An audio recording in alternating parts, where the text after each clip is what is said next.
Okay. Good morning. Today we'll have two case discussion. The two are short cases. Case will present by Dr. Debayan Chaudhary, who is a third year junior resident at RKM Share Position, Vivekananda Institute of Medical Sciences, and Professor Sukumar Maiti, who is currently professor and head of surgery at uh, BCI Institute of Medical Sciences in Holdia. Will take us through both the case scenario, and I'll also be there. Dr. Debayan, you can start sharing your screen and present the case. Yes, sir. Yeah. So I am Dr. Deban Chaudhary, third year general surgery PGT, RKM SPVIMS, Kolkata. Sonali Mahato, a 12 years old female child from Sonarpur, presented with chief complaints of a swelling in the front of the neck since last 3 years. The patient was apparently well 3 years back when she noticed a small swelling in the front of the neck. The swelling gradually progressed in size to attain the present size. There is no history of any pain over the swelling or any discharge, no history of similar swelling in any other part of the body, no history of any fever, night sweats, or weight loss, no history of any respiratory distress or difficulty in deglutition, no history suggested of any metastasis. In the past illness, there is no history of similar illness in the past, no history of any surgery, no history of any major illness in the past like tuberculosis. In the family history, there is no similar history in any member of the family, no history of any other congenital abnormality in any other member of the family. In allergy history, there is no history of any seasonal allergy or allergy to any food. On local examination, on inspection, the swelling is globular in approximately 2 centimeter in diameter with smooth surface and rounded margins and is seen in the front of the neck in the midline. The skin over the swelling is normal. On palpation, on superficial palpation, the temperature is not raised, it is non-tender. On deep palpation, the swelling is globular in shape, 2 centimeter in diameter, with smooth surface and rounded margins, soft cystic in consistency, located in the front of the thyroid cartilage. The fluctuation is positive, trans illumination is negative. The swelling can be moved from side to side easily, but not up and down. It moves up and down with deglutition, moves up with protrusion of the tongue. The swelling is not fixed to the skin. On auscultation, no audible brew or hum over the swelling. The examination of the regional lymph nodes, that is cervical lymph nodes, were not palpable. Examination of the base of the tongue was done. There was no evidence of ectopic thyroid tissue. On systemic examination, the vitals were stable within normal limits, and the systemic examination was also within normal limits. No other congenital anomaly was appreciated in the patient. The summary of my case is a 12-year-old female child presented with a swelling in the front of the neck since the last 3 years. 3 years back, that gradually progressed to attain the present size. There is no pain over the swelling or discharge. On examination, there is a soft cystic globular swelling of 2 centimeter in the midline of the neck in front of the thyroid cartilage. The surface is smooth and margins are rounded. It is free from the skin and underlying structures. Fluctuation is positive and transillumination is negative. The swelling moves up and down with deglutition and moves up with protrusion of the tongue. So my provisional diagnosis is this is a case of thyroglossal cyst situated in pre-laryngeal region. Okay, Debayan, very nicely you have presented the case. Actually, most of the time the thyroglossal cyst is given as a short case. There you will take the history, but there is no scope of elaborating the history in your exam. Usually you are asked to give the provisional diagnosis. You have to start with the provisional diagnosis. So your provisional diagnosis is a case of thyroglossal cyst situated in the prelaryngeal region. Okay. Yes, sir. Instead of prelaryngeal region, I will prefer you mention either it is a subhyoid or suprahyoid or prelaryngeal in front of the cartilage. Do you mean by prelaryngeal in front of the thyroid cartilage? Prelaryngeal? Yes, yes, sir. My swelling is the swelling I was present in front of the thyroid cartilage. Okay. Sir. So The laryngeal it was subhyoid. Most common site for the thyroglossal cyst is most common site. subhyoid, sir. Subhyoid, sir. It was almost in the subhyoid region. So if you say prelaryngeal, that will not specify where it is present between isthmus and the hyoid. That is a long region. So as it is very close to the hyoid, better to mention subhyoid. Okay. So in your history, you have mentioned swelling, no other swelling in any other parts of the body. Why it is relevant to take that history? Sir, it may be a lymph node, and there may be other lymph nodes in other part of the body also. Okay. Sir. Other than the lymph node. Maybe a case of lymphoma. Yes, other than the lymph node, what other swellings may coexist with this swelling? If it is not a thyroglossal cyst, it may be something else. Then Sir, it may be a lipoma, and the patient may have multiple lipoma throughout the body, sir. If it is multiple lipoma throughout the body, what is that condition? Usually lipoma are solitary. Sir, yes, sir. If it is multiple Multiple lipoma, lipomatosis syndrome, sir. okay. Sir, multiple lipomatosis syndrome, sir. What is Darkham's disease? Yes, sir. Darkham's disease is multiple lipoma throughout the body. It is usually diffuse lipoma. They are diffuse subcutaneous Yes, right, you are lipoma, right. sir. And most of the time they are also painful. Okay. So, and you have rightly Yes, sir. mentioned Yes. the swelling is not painful. Yes, sir.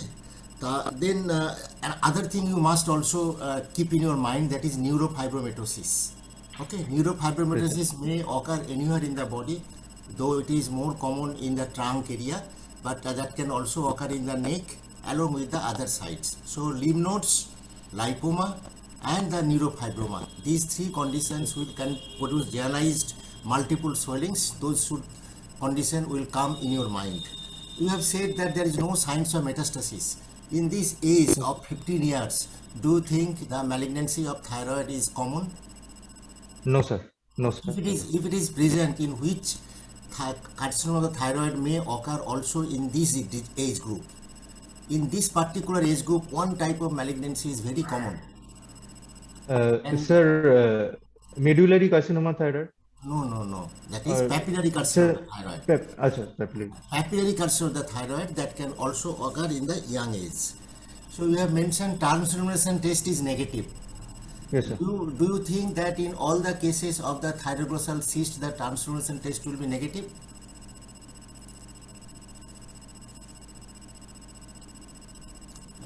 What is your answer?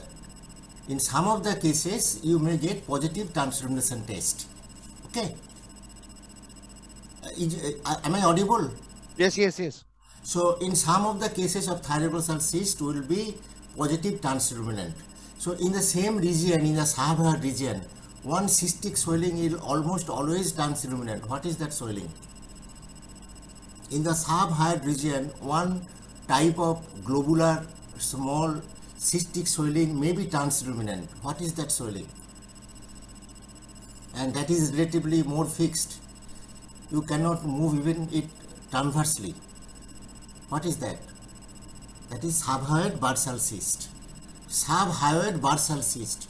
That is also localized, that moves with deglutition and with protrusion of the tongue, but as it is fixed to the hyoid bone, but it is also transilluminant, unlike the thyroglossal cyst. But thyroglossal cyst sometimes may be transilluminant, but it is not so brilliantly transilluminant.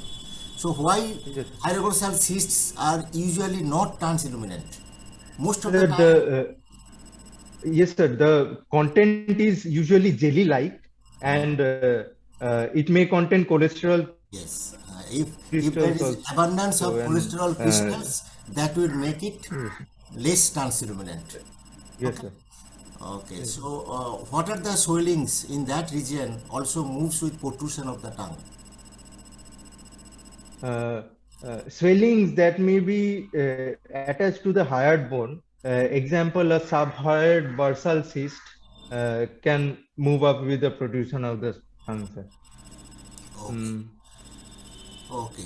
Any lymph nodes? Yes, sir. Dermoid cyst, Prelaryngeal lymph nodes. what are the different types of dermoid cyst in the midline of the neck?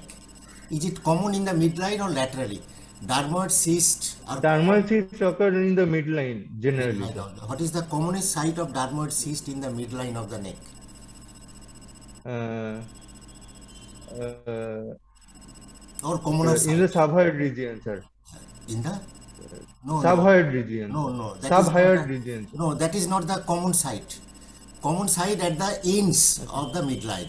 Either it is suprasternal in the space of Barnes, or it is in the submental region. Those are the commoner sites. Less common sites in between. That may be in the prelaryngeal, as you have said, or in the subhyoid region. Okay, so dermoid cyst can also occur in that region. So Yes, sir. it is your subhyoid, it is your thyroglossal cyst. How it happens? What is the developmental background of thyroglossal cyst? The thyroglossal What cyst is is another the case? Yes, yes. What is another yes. case? Another case is hyoid fistula. We'll come to that. Okay. So, Dr. okay, Chaudhary, Devayan, Yes, sir. you see, you are presenting Yes. the case at the end of your examination. Sir. When you present the examination, Yes, sir. as Dr. Maiti has pointed out, at the end of examination, you know that the swelling moves up with deglutition, it moves with protrusion of tongue. So in that case, in the history, it is not necessary to mention about any symptoms of distant metastasis. That is redundant in this patient. Although in DNB examination, you will be required to present little details because there is nothing called short case in DNB exam. It will be all taken as cases. So you can present, but you avoid which are not required at all. Like in this patient, Okay, sir. symptoms of distant metastasis not to be mentioned at all, because you have examined the patient and at the end you have inferred that it is a swelling which moves with deglutition, cystic infield, and more so, if you have a swelling which is 2 centimeter in size, how will you demonstrate transillumination? Got my point? Yes, sir. You have to Yes, sir. place a small torch. So a swelling which is very small, sometimes it is difficult to appreciate the transformation test. So in that case, you can Yes, sir. comment that swelling is so small that I cannot appreciate the translumination. Okay, yes, Dr. Maiti, Okay. please. yes, sir. So how it develops? What is the etiological background of the formation of the thyroglossal cyst? Quick, because you have got another case The- and also operation. Yes, sir. The thyroglossal duct develops as a diverticulum from the foramen cingulate. It comes down to the base of the tongue in the submental region, and through the floor of the mouth, submental region, usually in front of the hyoid bone, and then comes down in front of the thyroid bone also, and comes into the thyroid space. In the thyroid space is bifurcates into two, forming that develops into the lateral lobes of the thyroid gland, and in the midline it forms the isthmus of the thyroid gland also, the pyramidal lobe. Okay. So what is the most common relation of the thyroglossal duct with the hyoid bone? What is the exact? It most commonly in front of the most. Bolo? Your audio is not connecting. But there is some issue with his network. His video has frozen. Any other student who having their audio connection Yeah. before Devan is connected? What is the most common type of relation of the thyroglossal duct with the hyoid bone? Any other participant, student? Hello. Yeah, Hello. Devayan, please. Devan. Yes, sir. Sir, it lies in front of the hyoid bone, sir. No, your answer should be complete in this way. Most of the time, it lies in front of the hyoid bone, then it makes a posterior loop and comes down. Okay, Post- so that is the commonest type Yes, of sir. presentation. It may come without loop, but commonest presentation, it makes a loop behind, it lies in front, makes a loop, and then comes down. Okay, so then comes, is it very common in the tongue, thyroglossal cyst? The thyroglossal duct remnant, does it produce any lesion in the tongue?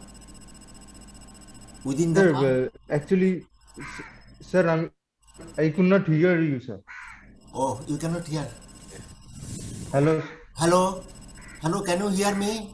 Yeah, yes, sir. Yes, sir. I can hear you now, sir. So in the tongue, if there is a embryological remnant from the thyroglossal duct, what is that lesion? What is the commonest embryological remnant in the tongue from the thyroglossal duct? Say it may be ectopic thyroid gland, sir. Yes, very good. Ectopic thyroid, and that is the common ectopic site of ectopic thyroid. So, Yes, sir. what are the other sites of ectopic thyroid? Ectopic thyroid gland can be present anywhere throughout the tract of the thyroglossal duct. It may be in the floor of the mouth, the submental region. It may be suprahyoid or subhyoid, or in front of the thyroid cartilage, sir. Can it be on the lateral part of the neck in relation to the carotid sheath or the jugular vein? Yes, sir, it can be, sir. No. The answer No. would be never.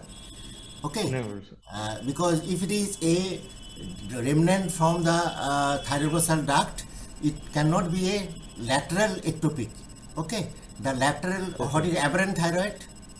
So lateral aberrant thyroid is basically a metastatic lymph node arising from the papillary carcinoma thyroid. Initially, it was thought that the lateral aberrant thyroids are the ectopic, but truly they are not ectopic.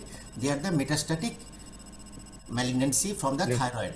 Which type of metastasis, which type of malignancy from the thyroid most commonly mimic as the lateral aberrant thyroid? Papillary carcinoma. Papillary carcinoma. Very good. So, what are the other sites of ectopic thyroid? What are the sites you have mentioned other than the sites you have mentioned? You have mentioned mediastinum, midlines of the neck, as you have mentioned. What are the Any other other sites? any other distant site?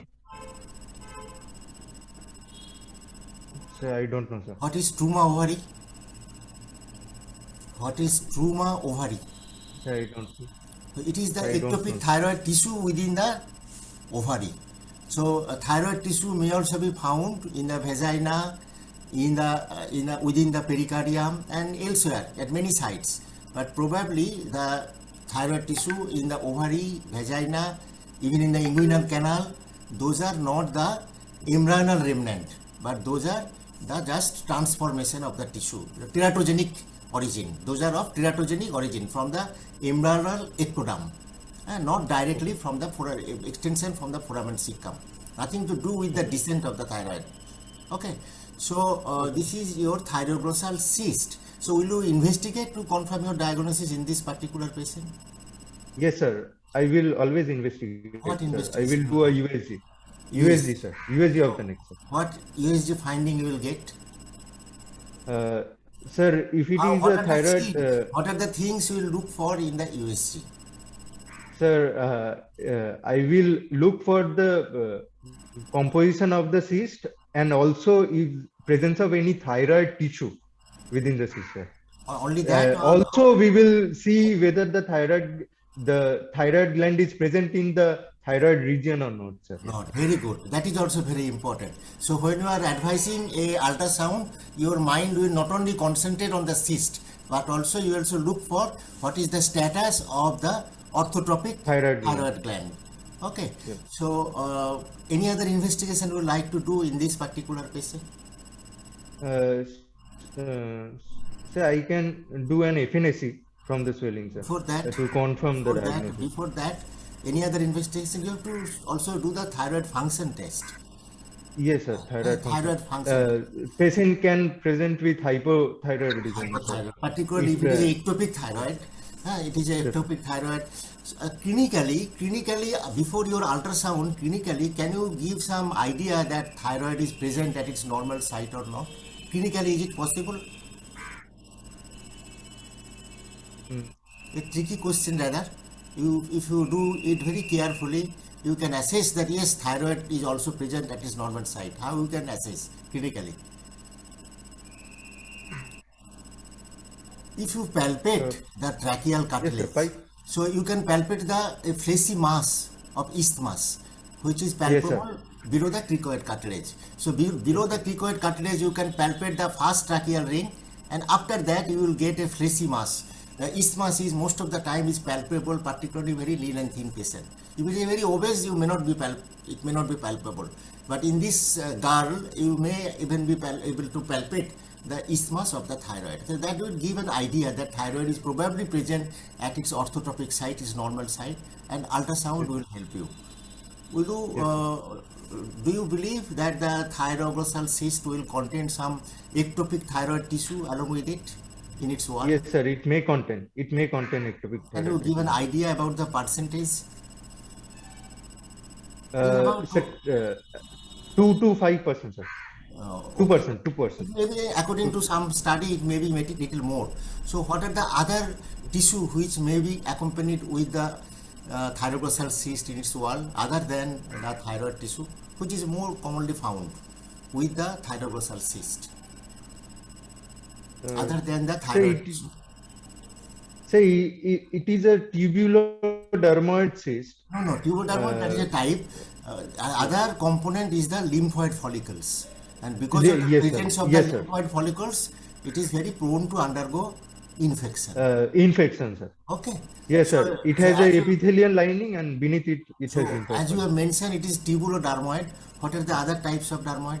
You know? The teratomatous dermoid, it may be. No. Teratomatous There are dermoid different cyst. types of dermoid classification. Yes. So how many Yes, types of dermoid are sequestration, commonly described? একদম মনে রাখতে হবে। 4 types. Four Four types. types, Yes. sir. Your answer will start with there are 4 types of dermoid cyst. One is tubulodermoid. What are the other types? Sequestration dermoid, Very good. teratomatous dermoid, sir. And very common. Just you have that's not coming in your mind, but you know it. Implantation dermoid. Implantation dermoid, sir. Implantation dermoid. Implantation dermoid. Then next question is, if it is a tubulodermoid, do you know any other tubulodermoid at other sites which can also occur? Any student, any other student, quick? We have to save time. Other than thyroglossal cyst, what are the other tubulodermoid? You know it, but it is not coming to your mind. Actually, in exam, 80% you can reproduce and 20% remains hidden. And if you can expose that 20%, your marks will be high. Is there any possibility of tubulodermoid within the scrotum? Do you know the cyst of epididymis or cyst of the appendix of the testis? Appendix Yes, sir. of the testis, you know? Appendix of the testis. Where Yes, it is sir. present, Yes, at sir. the upper pole or lower pole? Sir, upper pole, sir. Upper pole. So what is the appendix of the testis? It is the remnant of. And what is the duct of Gardner or the aberrant tubules in relation to epididymis? Any student? I do not remember. Okay. So they may be the remnant of mesonephric and paramesonephric tubules, which may also be present also in the broad ligament. So broad ligament cyst, cyst from the duct of epiphuron, duct of paraphuron, and remnant from the mesonephric tubules may give rise to development of the tubulodermoid in the broad ligament or in the scrotum. Okay. So this is your tubulodermoid. So is there any, what are the complications if you do not operate in a thyroglossal cyst? One more question. Do you like to do a radionuclide scan in any situation? Yes, sir. To When? confirm, if the thyroid is not present in the normal position, we can do a radionuclide scan. Why it to is important? confirm the point. Why it is important? Sir, the thyroid gland may be present within the cyst, thyroglossal cyst. Rarely it is so, and it may be the only functioning thyroid. And if we Yes, very good. excise the cyst, we may lead to So in that case, hypothyroidism. the surgery may not be required. Only thyroxine supplement may suppress the swelling. So it is not routine. If you find the normal thyroid gland, if you find the thyroid function test is normal, then it is not be necessary to do a longitudinal skin in all patients. Okay. Devan, nice explanation you have given.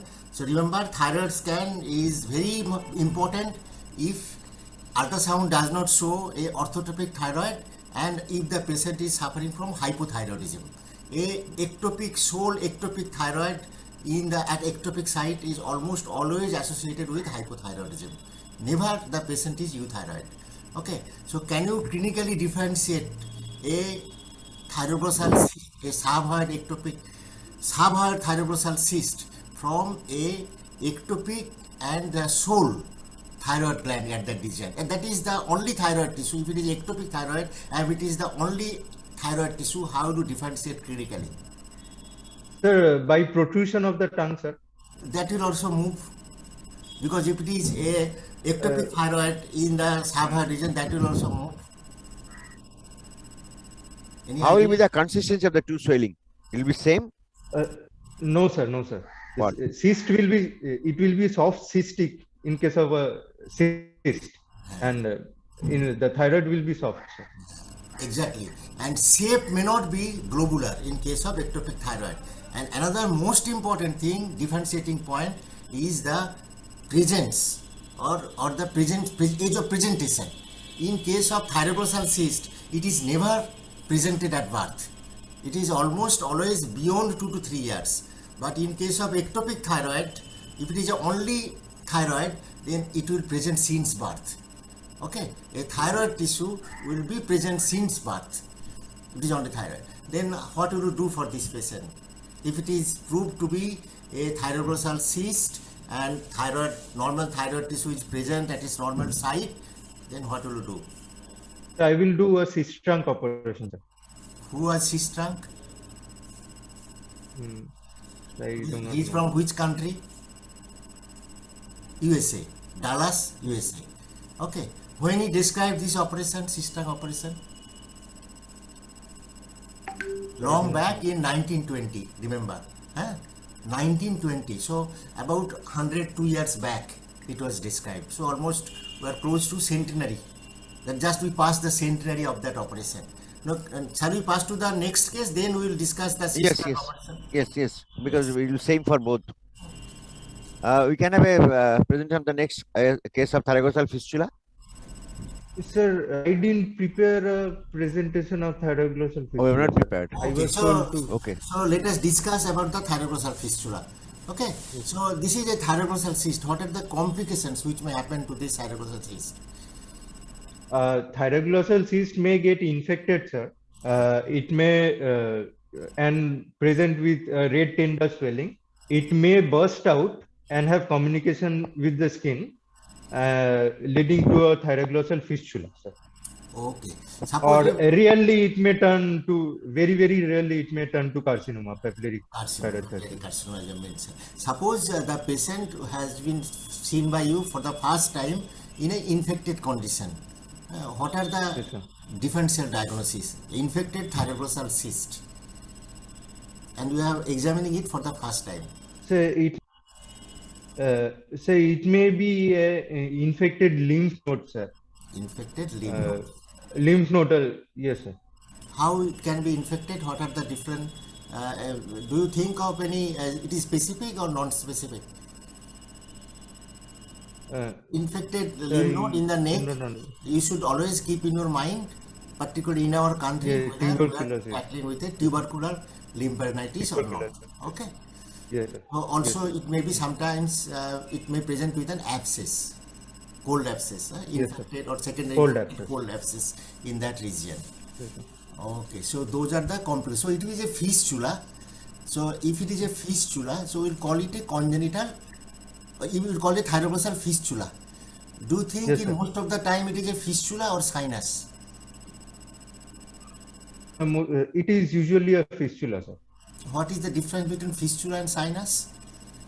A fistula is an abnormal communication between two epithelial line surfaces, which is itself lined by an abnormal epithelium. And how many openings it Or has? How many openings it will have? two openings, sir. Two openings. And sinus, one opening. Has only one opening. Sir. So, and actually most of the time this thyroglossal duct is closed at the foramen cecum.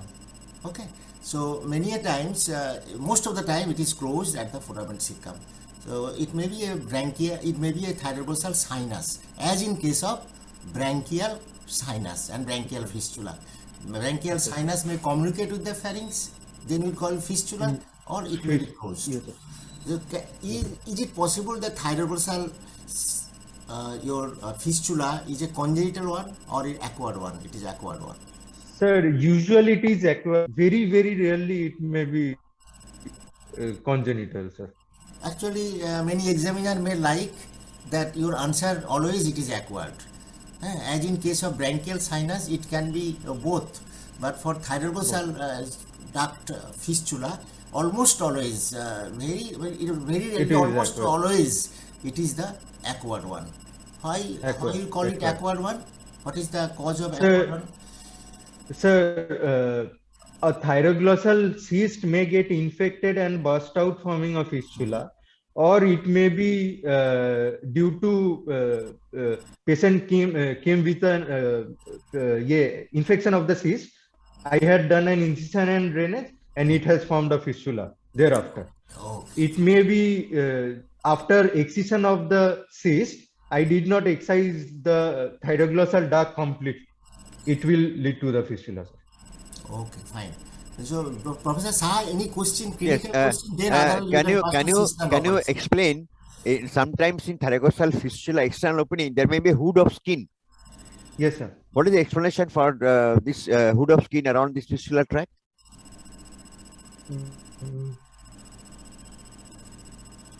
The explanation is when the patient is growing, is in a growing children. When the children is growing, there is more differential growth of the skin than the fistula tract. Fistula tract does not grow. Okay, so sir. there may be hood of skin around the. That is one of the characteristics of thyroglossal fistula. You may find a hood of skin around the external opening. So that is because of increased differential growth of the skin than the fistula tract. Okay. So before passing to the cyst trunk operation, Debayan, can you tell us the course of the thyroglossal duct between the foramen cecum and the hyoid bone? Yes, sir. The thyroglossal duct grows downwards between the genioglossus muscles of What the is the tongue. branchial arch? At what junction of branchial arch this tract starts developing? Sir, the foramen cecum is at the junction of the first and second arch. Good. Yes. And that is the endodermal protrusion.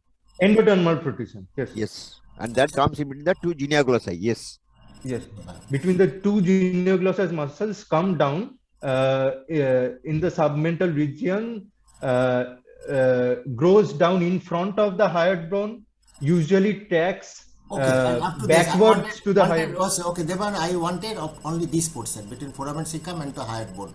So in front of the genioglossus muscle, superficial to it, there is another muscle. What is that muscle?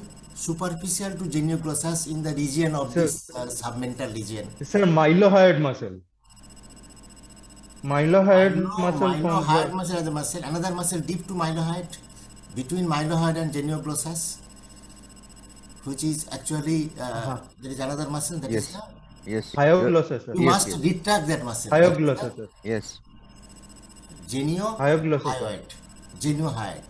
Acha, geniohyoid. Yes, sir. Yes, sir. Geniohyoid. So that Yes, will be sir. superficial one. Then you will get the genioglossus. Okay, fine. Then tell us, Makhanlal, shall we pass to the cyst trunk or before any clinical question left? No, it's done. Almost done. We have answered all the questions because it's a straightforward case and questions are also stereotype question. Okay.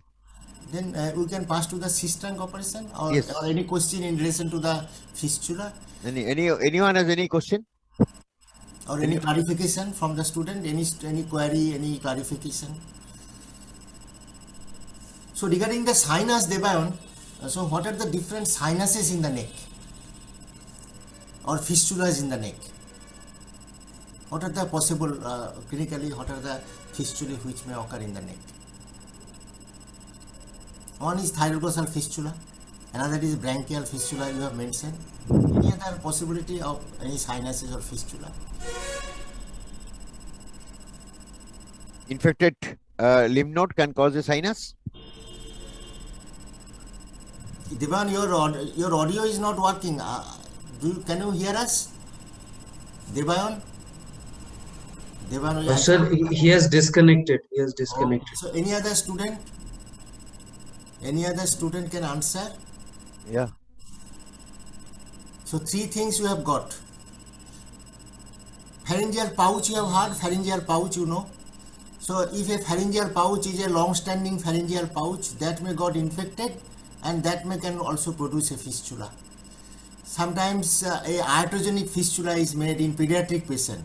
A patient suffering from esophageal atresia with a big pharyngeal pouch. Sometimes a opening is temporarily made from the pharyngeal pouch to the outside skin, making a iatrogenic fistula, so that all saliva from the oral cavity can come out into the neck through that opening. So there are different possibilities of fistulas. Hey, Devan has come now. Yes, sir. Right. Yes, sir. Yes, sir. Yes, sir. Sir, there is some problem with my internet connection, sir. Okay, no problem. No problem. So we are going on. So these are very important things, and swellings, thyroglossal swellings, cysts you have mentioned.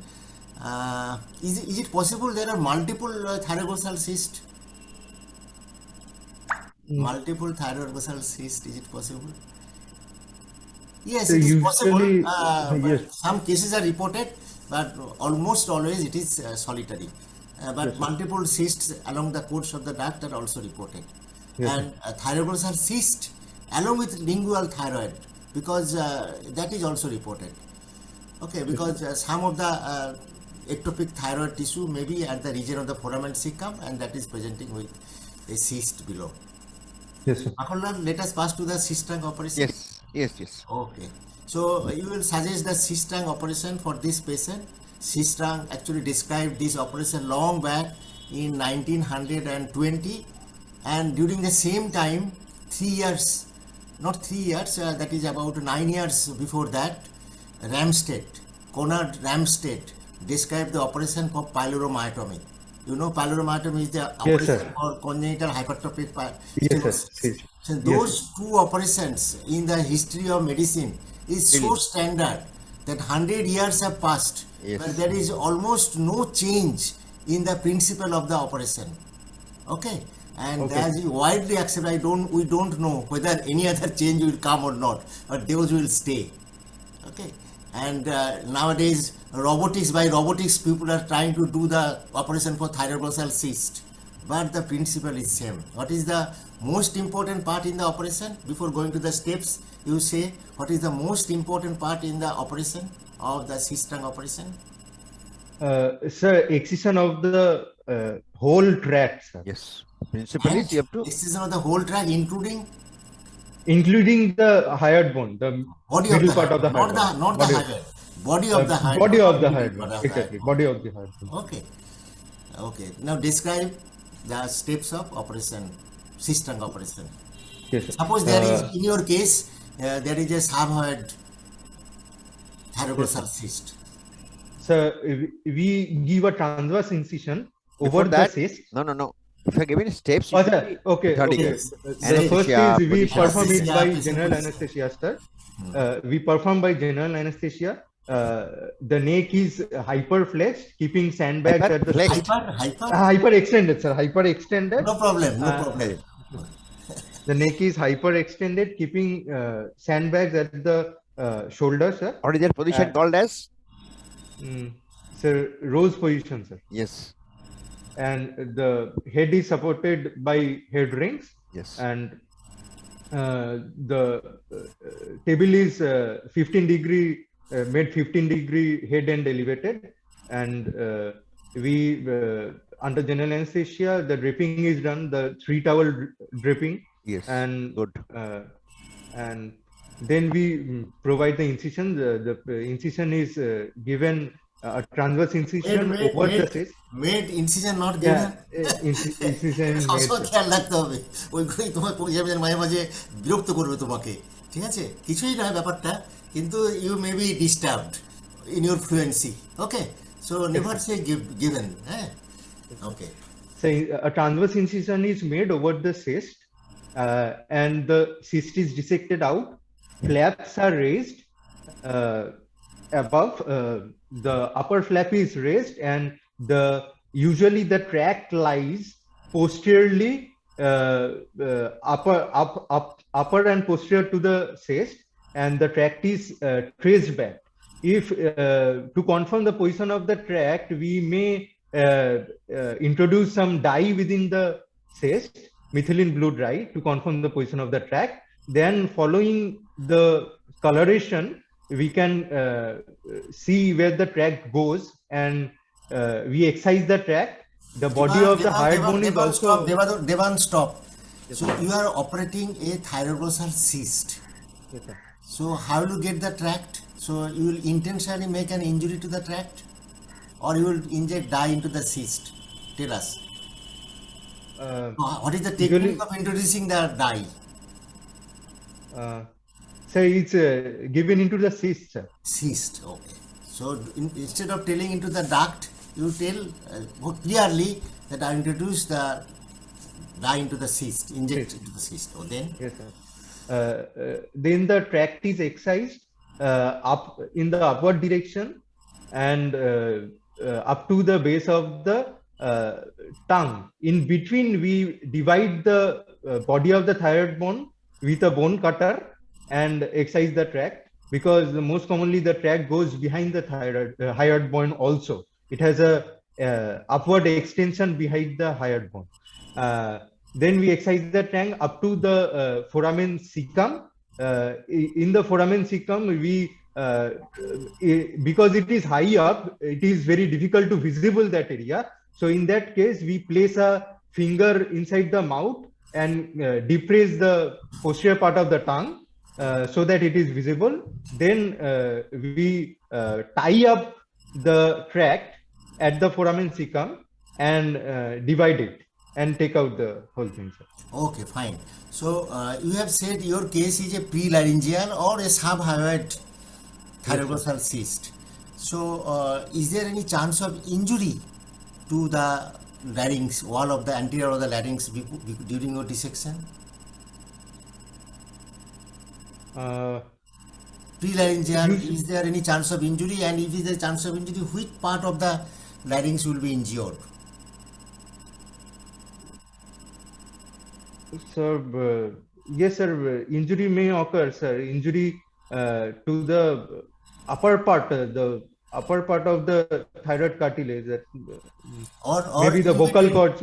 what is the structure which lies between the upper border of the thyroid cartilage and the hyoid bone? What structure, which part of the anterior of the larynx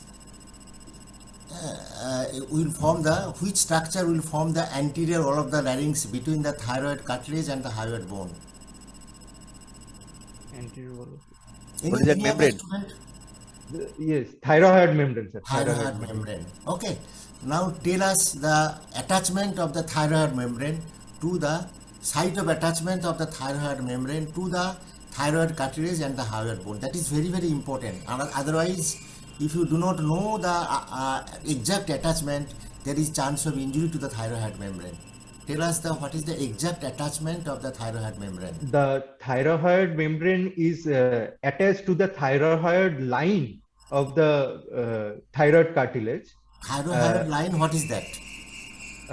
So, in front of the thyroid cartilage, it has a line, sir. Oblique where- line, that is Oblique. oblique line, that is the attachment of the that is the sternothyroid muscle, but that is nothing to do with this thyroid membrane. Okay, that line, oblique line, is for the attachment of the sternothyroid muscle. But what is the attachment of the thyroid membrane? That is along the upper border of the thyroid cartilage. Okay, now what is the upper attachment of this thyroid membrane to the hyoid bone? Tell me, Sir, Devayan, what is the upper attachment of the thyroid membrane to the hyoid bone? sir, That is very, lower very important. lower border of the hyoid bone, sir. Hyoid bone has got a body and on two sides. Uh, Sir, the lateral, sir, Greater cornu. greater cornu, greater So cornu. It is- now any other, as Devan is not answering it, any other student can give me what is the attachment of the thyroid membrane to the hyoid bone, particularly the body of the hyoid bone, which part we are going to exercise. কেউ answer দিতে পারবে না কোনো student? একজন কেউ answer দাও। যদি তোমার লোয়ার বর্ডারে অ্যাটাচমেন্ট হয় তাহলে how will you protect the thyroid membrane when you are exercising the hyoid bone? বুঝতে পারলে কোশ্চেনটা আমার? Yes, sir. যদি lower border of the hyoid বোনে অ্যাটাচমেন্ট হয় তাহলে তুমি যখন হায়োড বোনকে এক্সারসাইজ করবে তখন তুমি how you can protect the thyroid membrane? Sir, body laterally ওটা আছে। শোনো, এই attachment. আনসারটা কিন্তু জানতেই হবে। The thyroid membrane is attached to the posterior margin of the upper border of the hyoid bone. So remember, it is attached to the, it traverses behind the body of the hyoid bone, and then without being attached to the lower border, it traverses behind the body of the hyoid bone. Then it becomes attached to the posterior border of the upper border of the hyoid bone. Okay, so upper border of the hyoid bone is a wide one. Upper border of the wide one, that is about 3 to 4 millimeter, and to the posterior margin of the upper border of the hyoid bone, the thyroid membrane is attached. So there is a space, that is the subhyoid space, which lies between the hyoid bone and the thyroid membrane, and that allows you to dissect the hyoid bone from the thyroid membrane. That allows you to give the posterior blade of the cutting forceps. You have to cut the hyoid bone Yes, sir. with a cutter, and that Yes, sir. one of the blades should be in front of the hyoid bone, another will be behind the hyoid bone. And if you do not dissect this space, you cannot keep the posterior blade of the cutter. Okay, then you can cut the hyoid bone, and you read the steps, then it will be very clear to all of you. So you have to dissect in the most important step for a safe resection of the body of the hyoid bone is developing or dissecting the subhyoid space.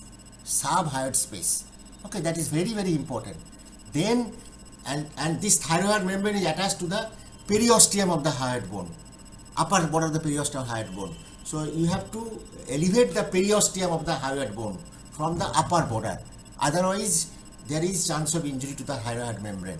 So at the upper border, you have to erase the periosteum so that the periosteum will take the attachment of the thyroid membrane, even if there is no bone. Okay. Then have you seen any operation of thyroid duct cyst? No, sir. No. So if you have seen, probably, and Professor Saha may also agree with me, at the upper part of the thyroid duct, it is almost never possible to dissect. Upper part of the thyroid duct is never possible. You cannot trace the thyroid duct up to the foramen cecum. It is It is difficult. so thinned out. Yeah. It is so narrow, and some say there is arborization of the upper part of the tract. There may be multiple side ducts, herringbone appearance, but it is not even demonstrated. Sometimes it is described. So it is almost never possible to dissect that upper part of the duct, and almost never it is traced up to the foramen cecum. Upper part of the thyroid duct is excised in the form that you have to excise a 1 centimeter or 1.5 centimeter of core of genioglossus muscle of both the sides.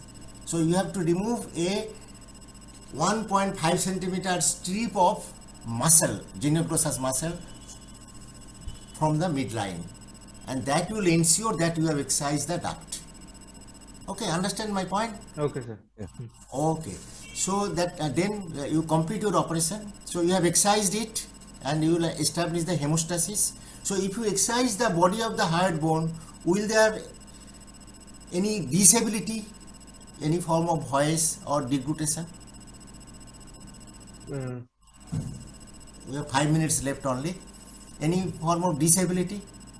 So there are attachment of muscles at the upper part of the hyoid bone, body So of the hyoid bone. answer will be, what will be your answer will be straightforward. No disability will be there. No disability is reported following the proper excision of the body of the hyoid. Though there is no continuity between the two lateral halves of the hyoid bone after we exercise the body of the hyoid bone, there will be no disability. Okay. So then after your removal of the hyoid bone and the tract, what will you do? Complete your operation? I will do a hemostasis, Yes. and very good. after that I will close my incision, sir. Drain with or without drain? So without drain, sir. Why without drain? Why not drain? You are sure that there will be no problem. Okay, you are damn sure that is possible, or better to put a drain, that may be a mini vac drain. That may be a mini vac drain. Cosmetically, that will never cause a problem. Or even mini vac drain is not available, you can put a corrugated drain also, but mini vac drain will be better. Then what other thing you must ask the anesthetist at the end of the operation? So the position of the vocal cord and this, Anything else? Or you also look at the upper end of the table. তুমি যখন operation করছো স্যারকে অ্যানাস্থেসিস sir যিনি থাকবেন তারপরে সব ঠিক আছে তো দেখি Sir. জিনিস দেখি কি দেখবে স্যার রেসপিরেটরি ডিস্ট্রেস হতে পারে, মানে কোনো হেমাটোমা অ্যানাস্থেসিস কিছু হাতে তুলছে তখন তুমি দেখছো এন্ডোট্রাকিয়াল টিউব এন্ডোট্রাকেল কি দেখবে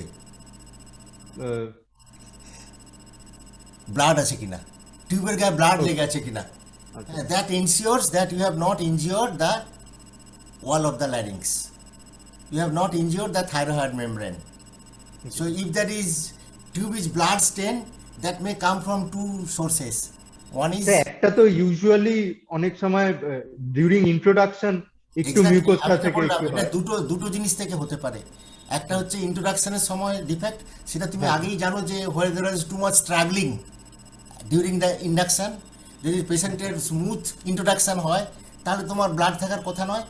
If there is a smooth induction and if you find a significant amount of blood staining your endotracheal, fresh blood, then it indicates something may happen.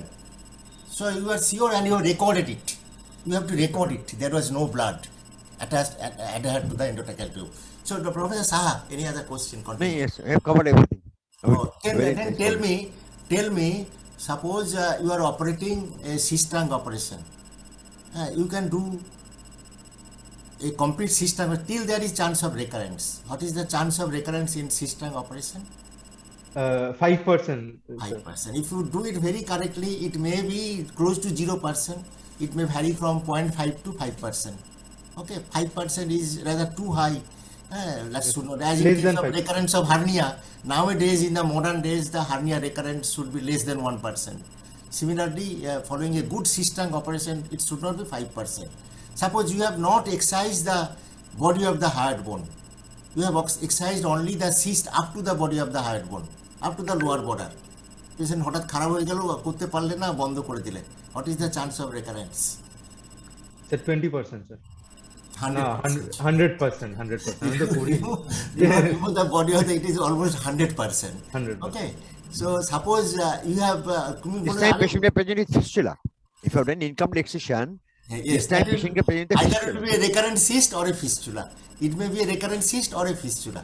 Suppose আমি খুব ভালো করে সিস্ট এক্সারসাইজ করেছি, duct খুব ভালো করে ডিসেকশন করেছি, ওটা তো নিচের দিকে আছে, হায়োডের ইস্টমাসের কাছাকাছি আছে। I will not dissect. It is not in this particular case. There is no need of dissecting up to the hyoid bone.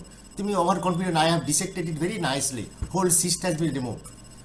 তাহলে তোমার রেকারেন্সে 100% হাইড না বের হ্যাঁ, করে। স্যার। এবার হ্যাঁ, ঠিক আছে, সবাই বলছে যখন সিস্টাং অপারেশন হাইওয়ের সবটা ডিসেকশন করার কি দরকার? আমি সিস্টটাকে বাদ দিলাম আর বডি অফ দ্য হাইওয়েরটাকে বাদ দিলাম আর ওপর দিকে যে কোর অফ দ্য জেনিওগ্লোসাস বাদ দিলাম না, শুধু বডি অফ দ্য হাইওয়ের বাদ দিলে আর হচ্ছে তুমি সিস্টটাকে বাদ দিলে, there is also chance of recurrence. একদম আছে কি রেকারেন্স আছে কি নেই? একদম স্যার। সেটা তো আর এই প্রপার সিস্টাংকে যে তোমার 5% সেরকম তো হবে না, তার বেশি হবে, তাই তো? সেটা অলমোস্ট 30% রেকারেন্স হতে পারে। If you exercise only the cyst and the body of the hyoid, then the chance of recurrence is 30%. because you have not tackled the intervening duct between the foramen cecum and the hyoid and the cyst.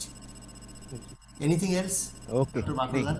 nee, yes, we have covered the whole part of the discussion. Almost 1 or 2 minutes are left. Yes, yes, we Any have done. interaction? Any interaction from the students?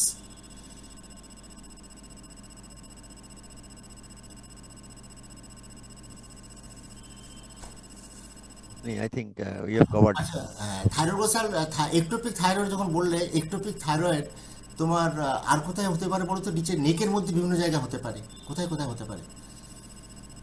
Sir, আচ্ছা আমি বলছি তোমায় আর 1 মিনিটের মধ্যেই sir, all along the thyroglossal duct, sir, তুমি হতে তুমি পারে। বলেছো তাছাড়াও বিকজ ইউ টেল মি যে what is the age of embryologically কখন ডাক্তার প্রসেসটা শুরু হয়, নামতে শুরু করে কখন? Sir, three weeks. 3 উইকসে। এবং থাইরয়েড ডাক্তার ডিসঅ্যাপিয়ার করে কখন? 10 weeks Sir, এর মধ্যে। It starts 10 disappearing at 6 weeks and 6 disappeared weeks, at 10 weeks. And when it is descending, that is descending through the loose mesodermal tissue. And the loose mesodermal tissue will give rise to the development of different structures like pericardium, wall of the esophagus, wall of the muscle, so many things. So, and it may come down and it may give rise to the ectopic thyroid in those tissues. So, it may be in the pericardium, it may be within the muscle of the heart, it may be within the wall of the trachea, it may be within the wall of the esophagus leading to dysphagia, and case reports are there where there is hemoptysis due to the presence of ectopic thyroid in the wall of the trachea. Okay, there are different case reports. And malignancies can also... These are very rare. Don't mention in the exam. Exactly. There are reports. There are Very reports. rare. Very rare. Very rare. They're extremely rare. But if you answer nicely and if you say, then If only Mikey sir comes for exam, we will say this. no, after these are the things. So I'm describing at the end. Yes, yes, yes. So that is not at the middle. I could discuss it when we are discussing ectopic thyroid. But stuma ovary, as Professor Saha has mentioned, stuma is so popular term from your anatomy class. It is asked what is stuma ovary. Yeah. Stuma thyroid or stuma ovary. Okay, thank you, Professor Thank Saha. you. Thank you very Thank you, much. thank you, sir. Thank you. Thank you, sir. Okay. Thank you, sir. We'll Thank join you, on sir. Thursday. Okay, thank you.